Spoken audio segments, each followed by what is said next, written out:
Good afternoon, Bethany Church and Area 51. I'm Pastor Dave. Hope everybody had an awesome summer. I sure did. I did a lot of fun stuff, other than Area 51 events, of course. And now we're back in the school year. But seasons change, guys. And to commemorate the beginning of a new school year and hopefully celebrate the beginning of a great season, we're going to have a back-to-school party at Bethany. It's going to be this Sunday, September 4th, from 4:30 until 6. We're going to have food, prizes, and some games. Should be a good time, so bring some friends. We're going to bring as many people. We're going to have some fun, enjoy the company of good brothers and sisters.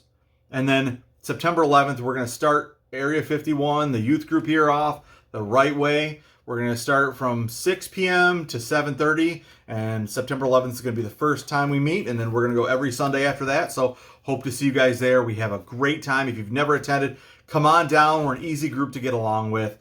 We have a lot of fun. We're very accepting.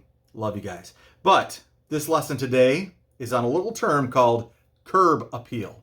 What's curb appeal? Well, if you've ever known anybody that's bought or sold a house, you know what curb appeal is, and that's how a realtor, a person selling the house for the owner, tries to dress it up and make it look extra good for the people who are looking to buy, to make it stand out from the other houses that they're looking at. Realtors even go so far as to take brown patches in the yard, take some green spray paint, and spray paint those brown patches green. So temporarily, that house looks perfect. It sparkles. But it's all fake. And fake isn't always great. We want real. That's why when you go in and buy a house, you do an inspection. They check the roof, the foundation, the pipes. They check the electrical. All the stuff that would cost you a lot of money if you're buying that house and would be awfully difficult to fix. Well, when God comes into your life, He wants total and complete change. Not just a curb appeal. He wants you to change inside as well as out.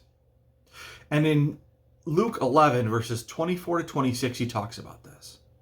He uses an illustration of a person that only does the work on the outside. Maybe you've seen those people that look great on Sundays, that seem to be the perfect person, and then on the weekends, on Fridays, they're doing the things they shouldn't be doing. Everybody thinks of them as hypocrites. Well, we don't want to be those people. We want to be the people that are totally changed, totally transformed in God. And you do that through the work of the Spirit, through reading of the Bible. And in those chapters, Luke 11:24, it starts off by saying, when an impure spirit comes out of the person, it goes out seeking places of rest and does not find them. Then it says, I will return to the house I left. When it arrives, it finds the house swept and clean and put in order. It goes and takes 7 other spirits, even more wicked than itself, and they go to live in there. And then the person, the being that's being possessed, is in worse condition than it was at first, than they were at first. Guys, if you just do the outside work, if you just say, yeah, I love God, but I don't know about this or that, you're not going to be completely transformed. God wants you in a place where even when things are difficult, even when things are tough, you still have your faith. Paul was a great example of this. Paul was imprisoned. He was beaten multiple times. He was put on trials in multiple locations. And yet he still said, I believe. When they said, listen, just say you're lying. He said, I would if I was lying, but I'm not. And he proved himself time and time again. Now we know him as Paul the Apostle, St. Paul. Back then, he was known as the guy that the government of Rome was after. He wouldn't let the peer pressure get to him, and he didn't care because he knew he was right. More people believe now because of Paul than a lot of other people out there in the world, and God bless him for doing his work. One day, when I go to my eternal heaven, I hope to see Paul and thank him and shake his hand because he's an inspiration. He's a real person. History proves it. These are real people and real places in the Bible. In the first century, it even gave names of people so that way other people who are around could go and see those people and verify that this stuff actually happened. Your word was your bond back then. If you lied, you couldn't do business anywhere because people would look at you like a liar. So it's really important to understand that they put witnesses to all these events on purpose. It wasn't on accident. God gave you a guidebook to life.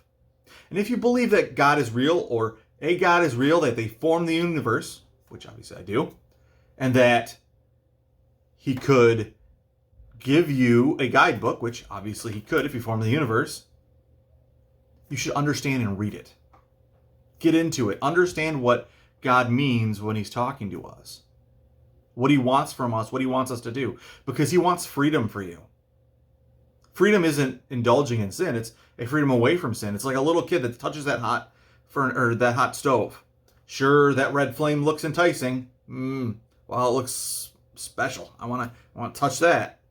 But when you do, the end result is bad and it only causes harm. God knows that about sin. Stay away from sin and stay with God. Love people, love each other. Bring the good news, the gospel, to people with gentleness and respect, because we love them and we want them to know the truth, just like we've been given the truth. So I hope to see you guys this Sunday, 4:30 to 6, for our back to school party. God bless you guys. And that's about it. Have a great rest of your day. God bless.